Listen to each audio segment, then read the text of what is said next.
Thank you so much for having me tonight. I'm really excited to hang out with you all for a little bit to talk about considering college options. Just a little bit about me to get us started. Again, I am Dr. Tempestt Adams. I am a professor here in North Carolina at Appalachian State University. In addition to my full-time responsibilities there, I also serve as an educational consultant working with nonprofits like this one, different schools, organizations, and finding other ways to help the community at large. So my background, just to kind of help you all understand a little bit about how I kind of leaned into being really passionate about college readiness. I come from a small town in northeastern North Carolina. It's a rural area. It is a low income area. And I fortunately had an older sister that left home to go to college so that by the time it was time for me to go, she helped me really navigate that process. And we actually ended up going to the same school, which made it a little bit easier. And I knew that I wanted to be a teacher. But what I started to realize once I got to college and once I entered my own classroom as a teacher was that everybody didn't have that. Everybody didn't always they weren't always able to identify the person to go to get this information. But I also realized that schools don't necessarily teach it in a widespread manner. You might have the select few that get the information because they have great relationships with their guidance counselors, but again, it's not widespread. So before I get into the meat of the conversation, I want to know a little bit about the students that we have here with us. I see in the comments that we have Shakayla, 11th grade. Is it Avi? I don't want to mispronounce anyone's name. We have the 12th grader. Let's see who else we have here. Your grade. And while you're doing that, tell me if you think you want to go to college. You can say yes, no, I'm not sure. Want to know a little bit about what your plans are.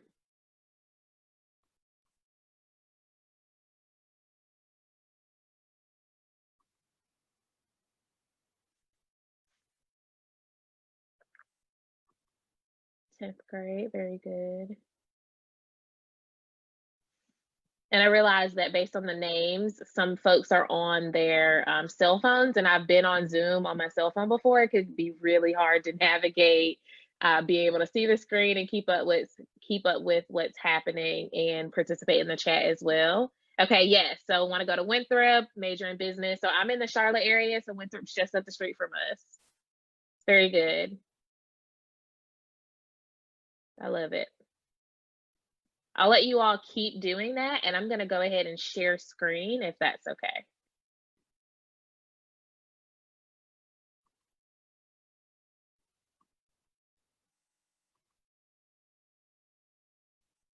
I'm going to go into present mode here. So again, we're going to talk about tonight considering my college options, doing a little bit of our introductions and plans after high school right now. Make sure I haven't missed anything. Clemson Nursing, very good. Okay, love it, love it.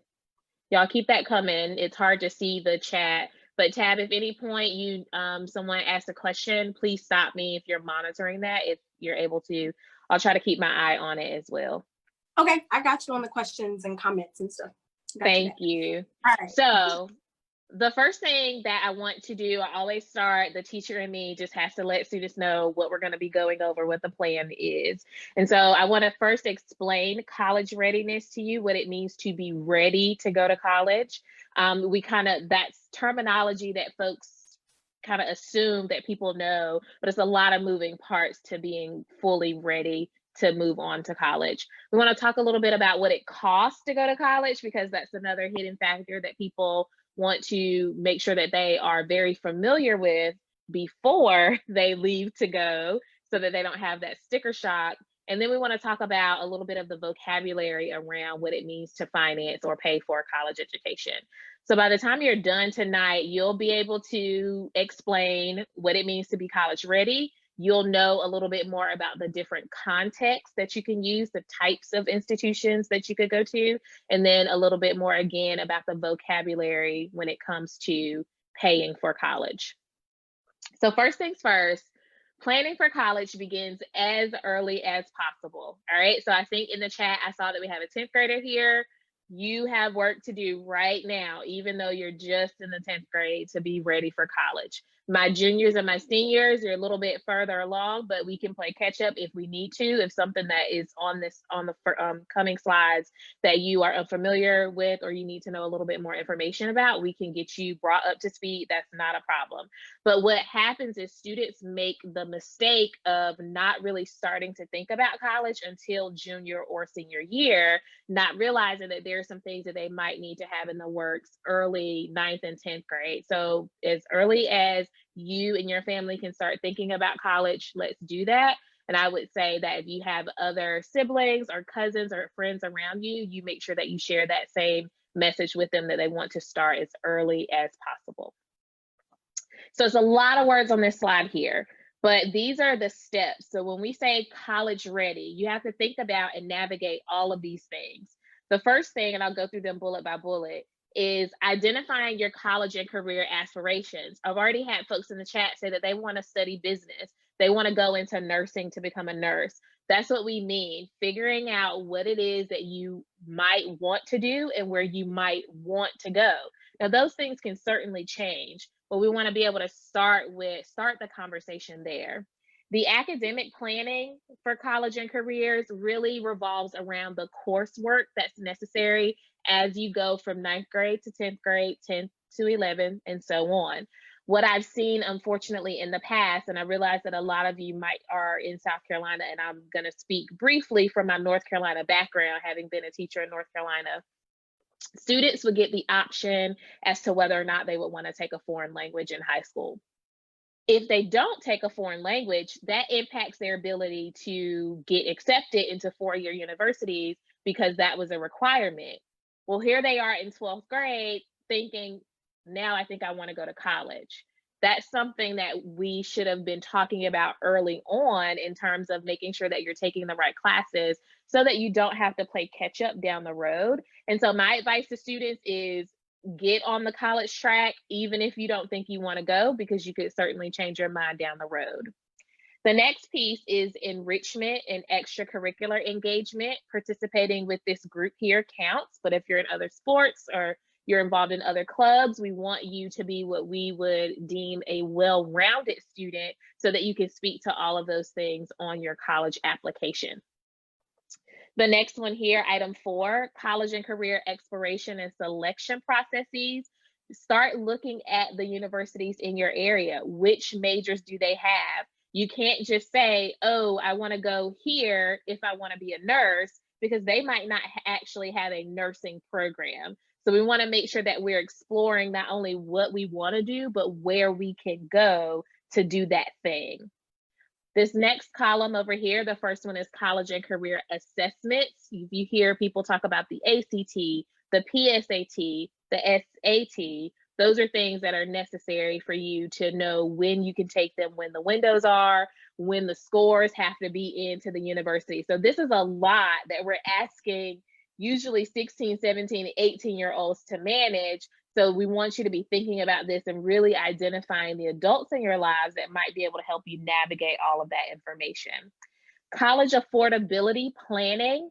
Some people make the mistake of saying, I want to go to, I'm going to use Davidson College. That's a private school in my area.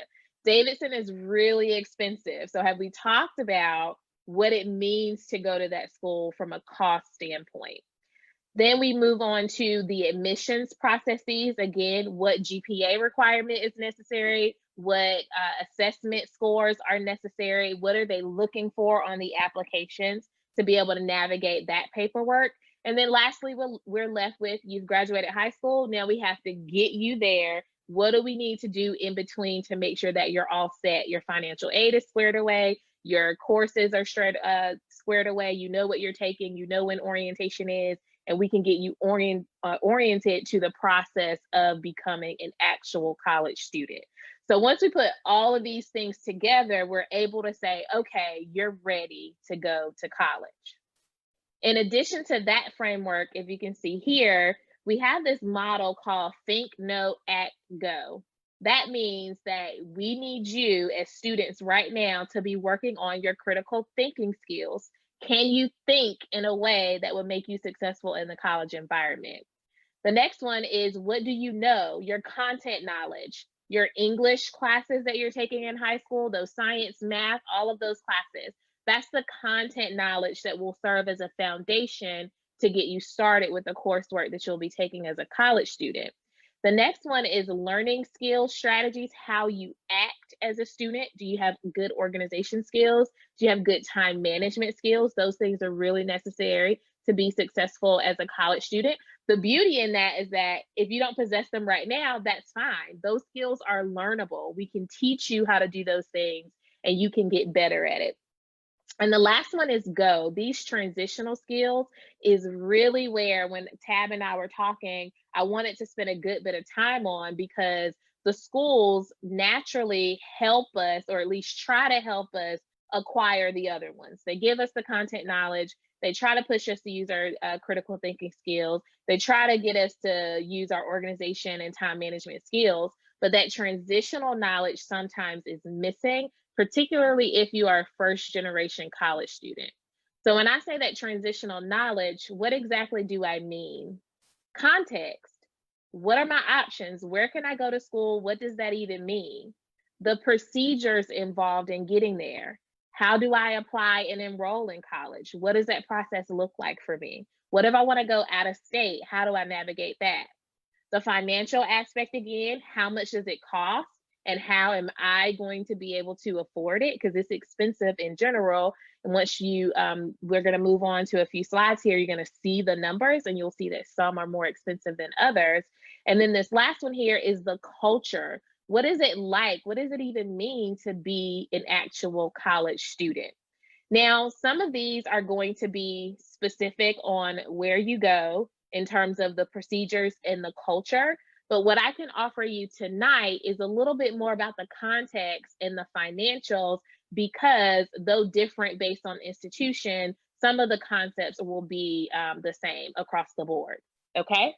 So does anybody have any questions before we move on to this particular portion to talk about the types of schools that are available to you? This is kind of the midway point based on my slide numbers here. It'd be a good moment to stop and take questions.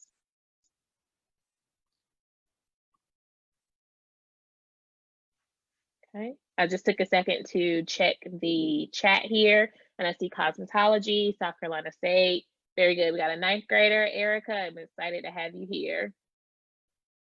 Okay. So we're talking about those contexts again, just so that you know where we are. Community college. We had someone in the chat say that they wanted to do that for cosmetology. That's a great option. The community colleges serve us by offering those vocational programs. We can go through, we can take all of the courses, get the credits, the hours, and the certification that we need to be able to actually start our career. They also give us 2-year degrees. One of the popular 2-year degrees at a community college near me is the early childhood program, where those folks study early childhood because they love children, they want to work with children, and they want to go into the daycare field. So they only have to go to school for 2 years if that's all they want to do, and then they can get started with their career. So the community college is a great place to start, not only from a cost perspective, which you'll see here in a minute, but it really kind of allows you to start your career a little bit faster. The 4-year traditional, you have the option to do public or private. There's a cost difference there, as well as how institutions might be run. If it's private, I can have my religious affiliations in ways that I can't in public institutions, right? We have our historically Black colleges and universities, those schools that were initially started to make sure that Black folks had access to education when they did not have access via white institutions. And that's where we get our predominantly white institutions. They were around, Black folks were not initially allowed to go to those, but they still, by and large, for the most part, tend to still serve an overwhelming majority of white students at those institutions. If you're thinking about the four-year traditional route, you can do this immediately after high school graduation. You can take a year off, you can transfer. What a lot of students are doing now, because of the rising cost of college, is getting their two-year degree at their local community college and then transferring. You can also do that remotely or via distance education. Because I work at Appalachian State, we have a really strong presence of online learning where students around the state of North Carolina will do their two-year degree and then transfer to us, but they'll do those last 2 years completely online. So they're still able to work and support themselves and pay for school as they go, again, from a cost standpoint. And then the last context is in-state or out-of-state. You're in South Carolina, you want to go to Winthrop, great. If you're in South Carolina and you want to come here to go to UNC Chapel Hill, we have to have a different conversation about what it means to be an out-of-state student. Does anybody have any questions about the context? Watching the chat here.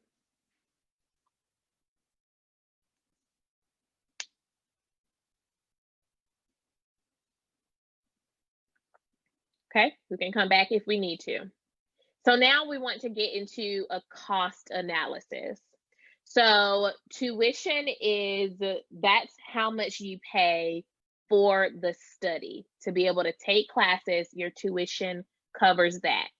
You also have fees, which cover things like the student union and technology, the health center. Those fees will vary based on institutions.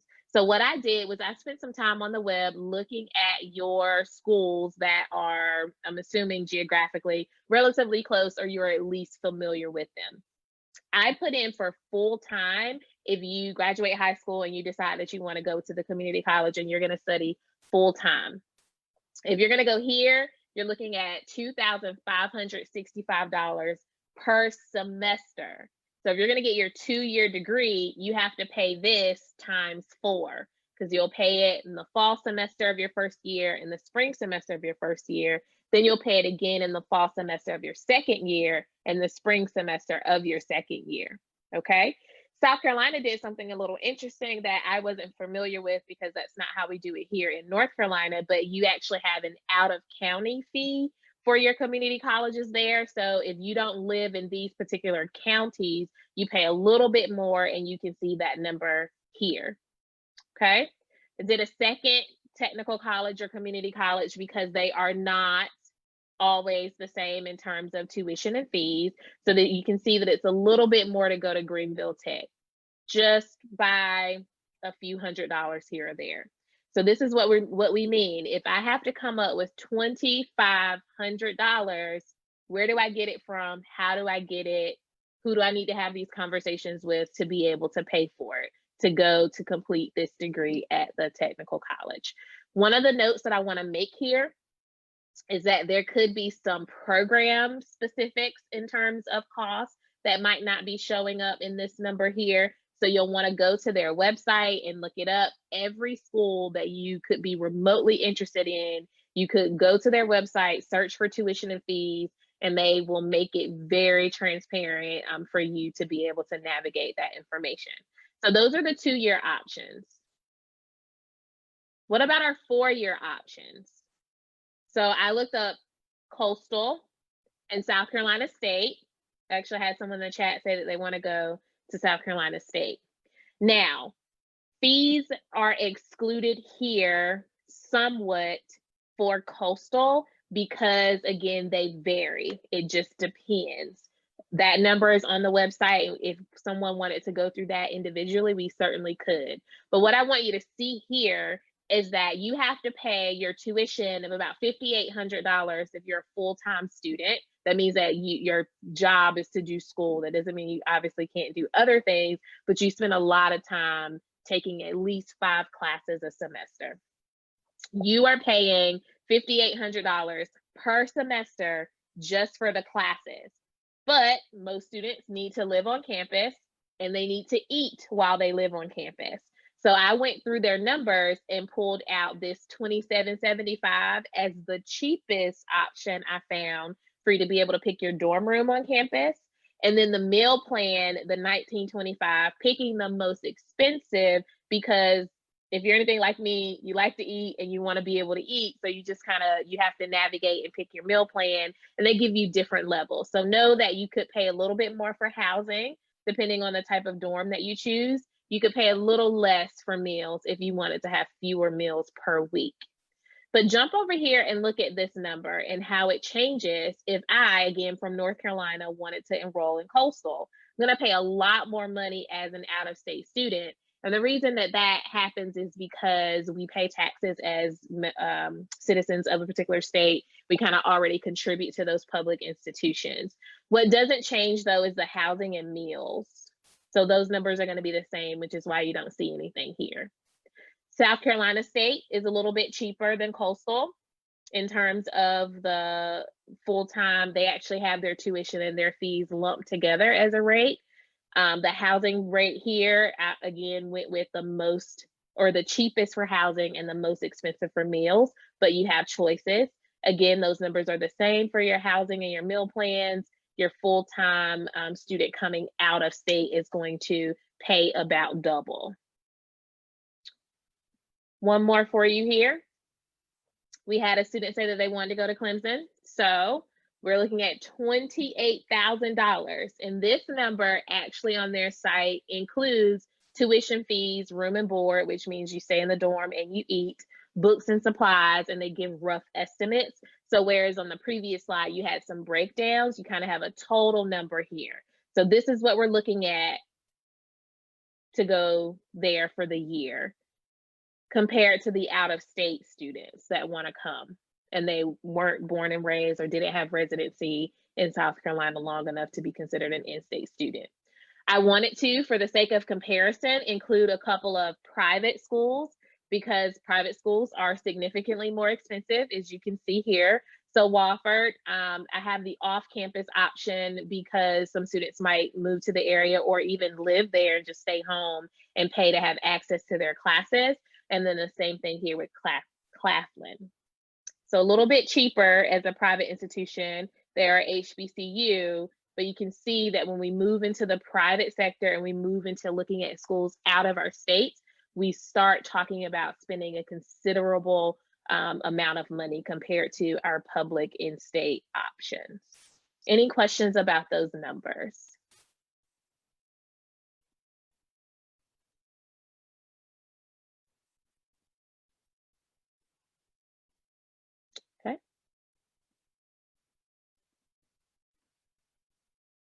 All right. So what I do want to take, though, if you don't have any questions, I did want to build in a little bit of time for discussion.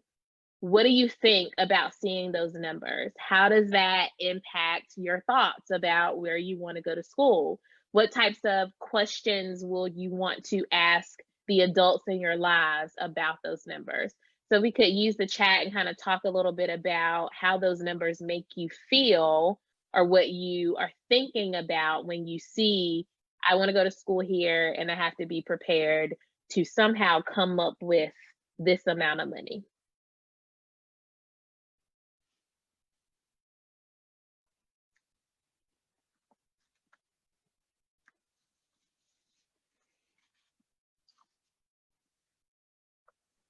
Don't jump at once. Ooh, looks like we have someone in the comments. Avi said, it's best for me to stay in state, but how to get money towards that? I think that might be coming up, but yeah, so no, we're gonna talk a little bit about the vocabulary, but yeah, you're right. How do I get the money to pay for that? And that's where we want to make sure that we understand our options, where some money is free money, we don't have to pay it back, and then other money isn't free and we're gonna have to pay it back. Okay. So I'm going to give you that language so that you can navigate that in the next few slides, but just want to see if there's any other thoughts around seeing those numbers, because sometimes, at least if you're anything like me, I just signed all my paperwork and said I was going to school, and here I am. I've been out of school for quite some time. I'm not going to tell you how old I am, but because I got loans, I'm still paying those back.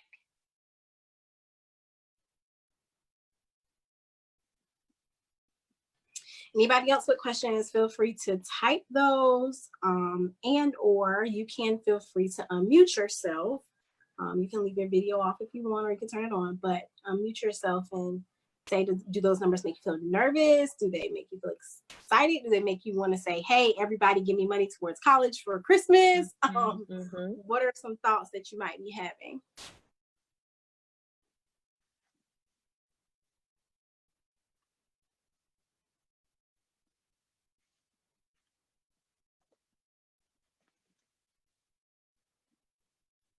Okay.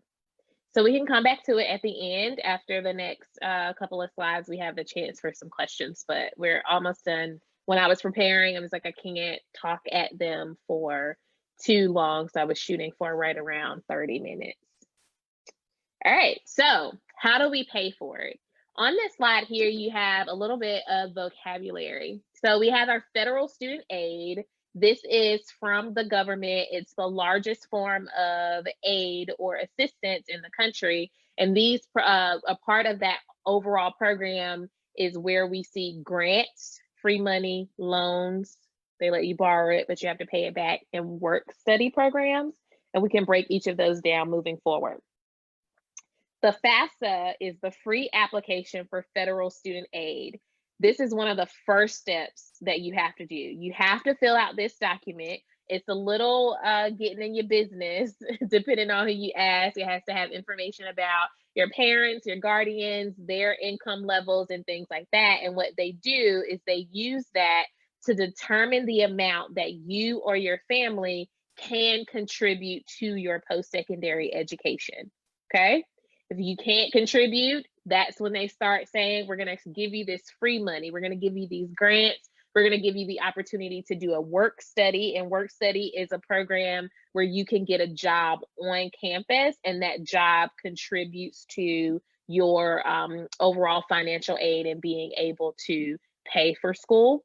So you might find yourself working in an administrative office, helping with different paperwork tasks, and you have to do that 8 to 10 hours a week. Scholarships, free money. We like scholarships. So you want to start doing your web searches to find out which organizations have scholarships that you can apply for. There are a lot of community organizations like fraternities and sororities that do small scholarships. Take those. The small scholarships add to big things. The other thing, though, is that you want to look at the institution where you're going, because they also have scholarships for different majors and students of different backgrounds that you want to look into so that you can apply for those.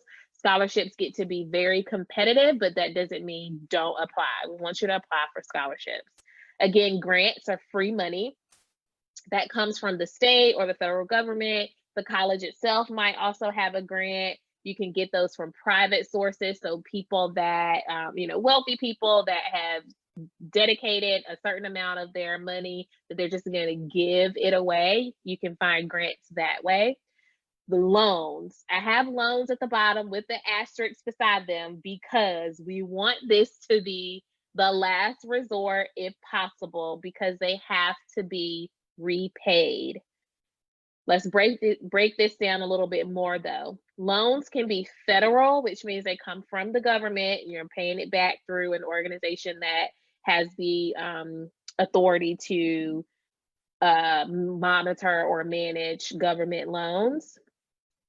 They can also be private, but we want to stay away from private loans. Private loans have higher interest rates, the amount in which you not only have to pay back what you borrowed, but you have to pay back these fee associated with them having let you borrow it to begin with. That gets a little technical in the kind of personal finance or mathematical side as we talk about what it means for the interest rate to grow or compound. But there are two types of government loans. If you have to get one, there's subsidized and unsubsidized. And one of those means that you're in school, you borrowed $20,000, you pay back the $20,000 until you graduate. We're not going to charge you any interest. The unsubsidized would be the opposite. You borrow the $20,000, but we're going to tack on interest even though you're still a student enrolled in school. So when you graduate, you have to pay substantially more than just the $20,000 that you borrowed. Okay. So this is how we pay for it. I want to give you the recommendations that I have, and then we can jump back to this vocab. We can jump back to the numbers as you all need to based on your questions. But it's really important that you are able to use the vocabulary around paying for college. And if you don't remember anything else, just know that scholarships and grants are free money and loans have to be paid back. So you have to come up with a plan to be able to pay the money back. If you think about too, in terms of these recommendations here, I want you to think about a pep team. So if you think about pep rallies when we were able to be in school and kind of do things in a normal way, right? Before a big game, you would have a pep rally, and the purpose of that was just to get everybody hyped around the game. If you use that analogy, you can create your own pep team, those folks that can rally around you and get you excited and keep you hyped about this college going process. So what you want to do is identify 3 to 5 people to be on your team. These can be teachers, family members, your parents, older siblings or older cousins, or mentors in your community, people that you believe that you can have this conversation with. They can help you do the research. When you have questions, they can help you answer those questions because they have experience in this area. And you want to do that research and talk about your options with them. You want to search your schools by program areas. And if you get stuck, again, having someone that you can go back to. The other thing, though, is that you want to do your homework. So some of you have already started saying, I know I want to go here, and I know I want to major in this, and I want to study that. You want to try to match your interest to something you could see yourself doing once you got out of college. But here's the kicker. You want to consider the finances, both what you have to pay to get the degree and what you will make after you have the degree. I'm a teacher. It is no secret that teachers don't make a lot of money. It would have been really difficult for me, and this isn't to say that, someone made this decision, that people do what they want to do. From a financial standpoint, I would not encourage anyone to go to a private institution and pay $60,000 a year for 4 years, only to come out and be a teacher barely making $35,000 a year as a salary. Now, that private institution gives you a scholarship, you go. But if we're talking about $60,000 that has to come out of your pocket or your family's pocket, either now or later, right? If we're paying as we go, or if we're borrowing loans and having to pay it back, you really want to make sure that you're considering how much money you have to spend to get the degree and then what the return on that degree is. So you want to start researching the salaries of the majors and the careers that you're interested in. And then the other thing that I always like to encourage students is to consider entrepreneurship. Think about those things that you can do right now to make some money, to start saving up for college, things that you can do while you're in college. So somebody that said that they were interested in cosmetology, when I was in school, if there was somebody in the dorm that knew how to braid hair and could braid my hair, I wanted to talk to her, and I would pay her money to get my hair braided because it would typically be a little bit cheaper than going all the way back home to see my stylist at home, or going to a braid shop that was going to be more expensive than what I could afford. But then even still, once you're out of college, how can you do something else that will still allow you to make extra money, even if it's what we call a side hustle? I just recently, maybe a couple of weeks ago, learned about a girl. She's actually in the South Carolina area, and she is 16 years old, I believe, and she has her own eyelash line. So she sells eyelashes. And I was like, I want to support her. She's a teen entrepreneur. I placed in an order via Instagram and supported her business because she's selling lashes. And so she does what she's supposed to do and really make this company work. Her lash business could pay for college if that was something that she wants to do. Okay. So again, I'll leave you with the recommendations of creating the pep team, the people that can be around you to really support you as you go through this process. Make sure that you're always doing your research and asking all the questions in the world. And I'm going to give you my email address so that you can ask me questions if you need to, but also think about your side hustle as you go along. Okay. So there's my email address there. I'm going to stop share. Actually, I'll leave it there for a little bit in case you want to do a screenshot or take a picture of it with your phone There are 3 T's. It's my first name ends in 2 T's, and then teaches obviously starts with a T. So I don't want you to have a typo there. Make sure you get those 3 T's. All right. So I gave you a lot of information, what it means to be college ready, how much it costs to go to colleges in your area, how you can pay for college in terms of the vocabulary around that, and some things that you can start doing right now to move forward and be successful on this college going journey. Again, if that's your end game. So let's talk. Questions that you might have.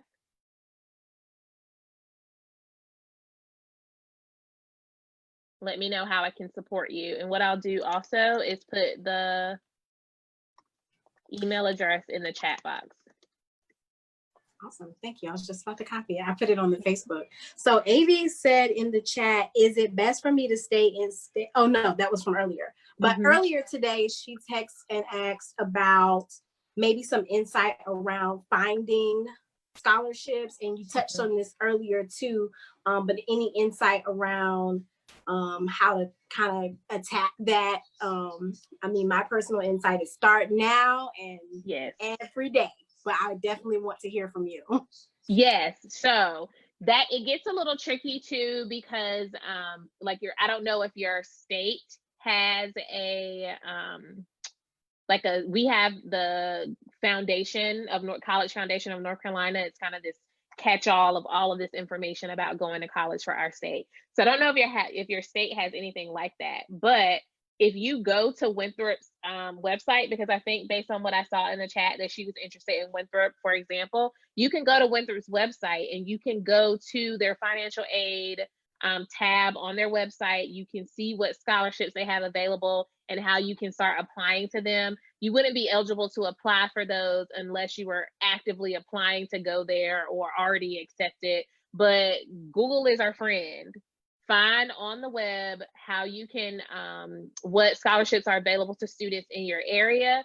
You want to, anything from Googling scholarships for girls, Googling scholarships for Black students, Googling scholarships for students that have a 3.0 GPA or higher. So you want to get really creative with your keywords to be able to find those scholarship databases. But fastweb.com is another resource. And Tabitha just put something in the chat. Cool. The other thing too, your community organizations, you want to get connected with if churches are offering anything. I know that churches offer sometimes scholarships that would be sufficient to be able to cover books if the school that you pick doesn't have a rental program built into your fees and you have to pay for books. I remember the days of spending $400 a semester on books.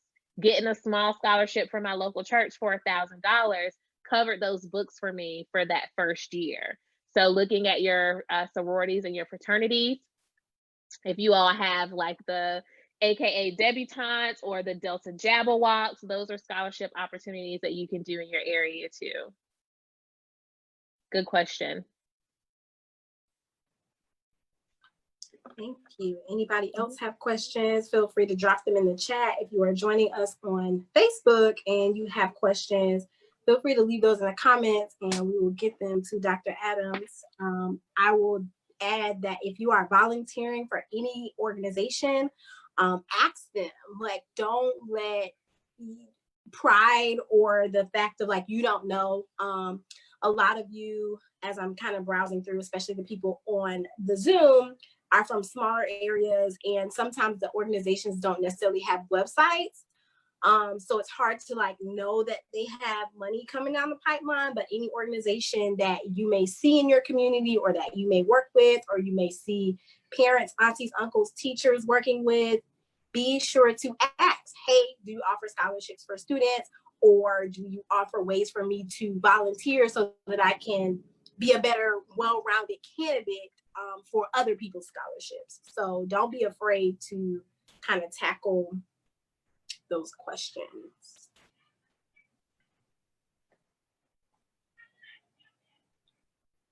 I'm adding a couple of links that I just found from my Google search. There is information about the state lottery in South Carolina, and I did see this on the community college websites about how some of your costs could be offset based on your eligibility to get support from that. And it seemed to be a little widespread. And then the Commission for Higher Education in your state has a website that's dedicated that has just a list of scholarships that you can look into.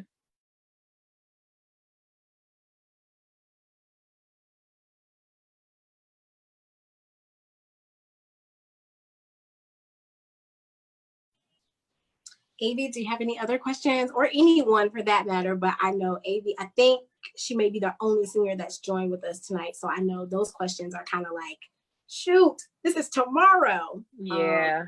So yeah, I see you turned your video on, so feel free to unmute yourself and ask me questions. Do you think it'll, like, what do you think is the deadline before I like try to do all the scholarships or the grant? So anything, what would you think the deadline will be? Are you going, like, you're starting 12th grade when school starts? Yes. Okay. So usually what happens is, and I'm going to keep my fingers crossed that this information is correct. I've just been inundated with North Carolina. Usually your early applications go in around October. And so you kind of end the year knowing that you've gotten accepted. At the top of that next year is when we're going crazy on those scholarship applications. So most people will typically have some early spring deadline for the scholarships, especially at the university or the college where you want to go. Once you've confirmed acceptance, you can start applying for those institution-specific scholarships. But through your community, there might be some other things where your application has to go in, say, November, and then you might not hear back from them until January or February. It really will depend. But for some of these larger national or federal level opportunities, you are probably looking at the window of early 2021, because they want to kind of confirm your acceptance to institutions usually. Okay, that makes sense. Thank you. You're welcome. Make sure you take down my email address, and then we can go back and forth if we need to. Now. Okay. Awesome. Anybody else?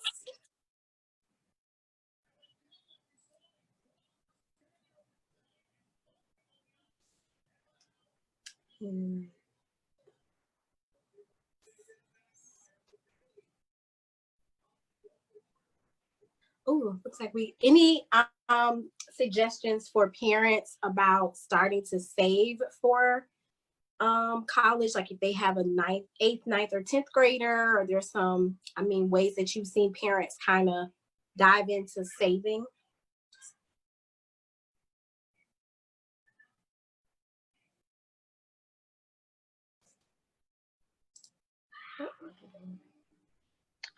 You saw me struggling over here, like, why I can't get to my mute button. So yes, it would be my recommendation. We have what we call 529 plans.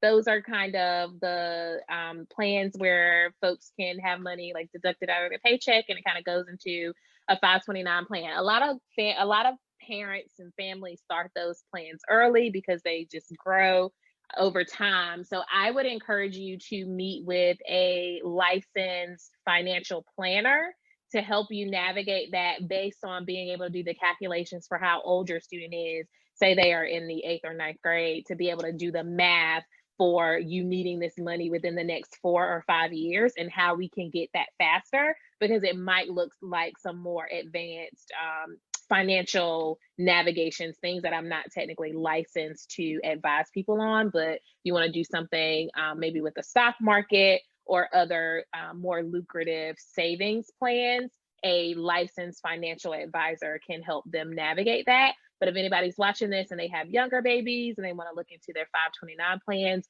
those are kind of slow and steady savings plans designed specifically for college.